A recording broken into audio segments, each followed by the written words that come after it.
Hello दोस्तों, कभी ऐसा हुआ है कि एक साथ कई जिंदगियां आपके सामने खड़ी हो और हर एक कह रही हो मुझे बचा लो, मुझे बचा लो।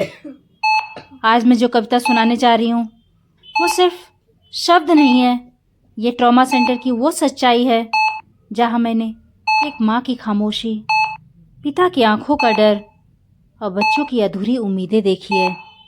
ये एक सच्ची घटना पर आधारित उत्तराखंड क्षेत्र की, जहाँ एक पल में शांत पहाड़ी शहर दर्द और अफरा तफरी में बदल गया। जख्मी लोगों के बीच डॉक्टर, नर्स और परिवार सब एक साथ लड़ रहे थे, मौत से, समय से और तकदीर से। उन्हीं पलों को महसूस करते हुए लिखी मेरी ये कविता, ट्रॉमा सेंटर की वो रात। बात है ट्रॉमा सेंटर की, जुड़े धार पहाड़ों की, झरनों के सरसराहट की। प्रकृति की ये आवाज बदल गई चीख पुकार के साथ, बदल गई चीख पुकार के साथ। हर ओर अफरा तफरी सी मची, हर ओर अफरा तफरी सी मची। घर से निकले थे सपनों के साथ, पल में छूटे अपनों के हाथ। ली सवारी एम्बुलेंस की, पहुंचे ट्रॉमा सेंटर के पास, पहुंचे ट्रॉमा सेंटर के पास। किसे मिले इलाज, किसे मिले दवा, किसे लौटना है घर, किसे जाना जुदा, किसे जाना जुदा। चुनौती उठी रिसोर्सेज की, चुनौती उठी रिसोर्सेज की। किसे बचाएं, किसे दे सांत्वना, किसे दे सांत्वना।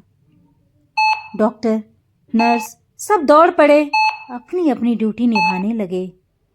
कोई रो रहा था अपनों के लिए, कोई रो रहा था अपनों के लिए, कोई खोज रहा था सहारे के लिए, कोई खोज रहा था सहारे के लिए।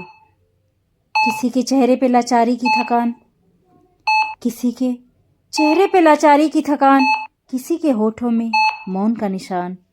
कोई पड़ा था खून चढ़ाने में, तो कोई पड़ा था ऑपरेशन में। हम सीखते हैं सबक यही, हम सीखते हैं सबक यही।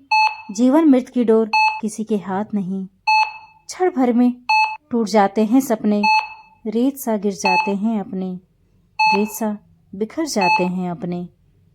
फिर भी उम्मीद की जोत जलाएं, हर जख्म में मरहम लगाएं। फिर भी उम्मीद की जोत जलाएं, हर जख्म में मरहम लगाएं। आओ मिलकर ट्रॉमा सेंटर चलाएं, आओ मिलकर ट्रॉमा सेंटर चलाएं। दोस्तों, ट्रॉमा सेंटर में वक्त अलग तरह से चलता है। यहाँ घड़ी नहीं, सांसें गिनी जाती हैं, सांसें गिनी जाती हैं। दोस्तों, हम सिस्टम को दोष देते हैं, लेकिन क्या हमने कभी सोचा हम खुद कितने तैयार हैं? रोड सेफ्टी, फर्स्ट एड और समय पर मदद, क्या ये हमारी जिम्मेदारी नहीं? आज मैं आपसे पूछती हूँ, कमेंट करके इसका आंसर बताना, क्या ये हमारी जिम्मेदारी नहीं? यह कविता किसी को डराने के लिए नहीं, बल्कि हमें जगाने के लिए है, बल्कि हमें जगाने के लिए है। तो आइए दोस्तों, जुड़ जाइए मेरे साथ ऐसे ही इमोशनल और सच्ची घटनाओं पर आधारित कविताओं के लिए, क्योंकि हर जगह सिर्फ दर्द नहीं, एक कहानी भी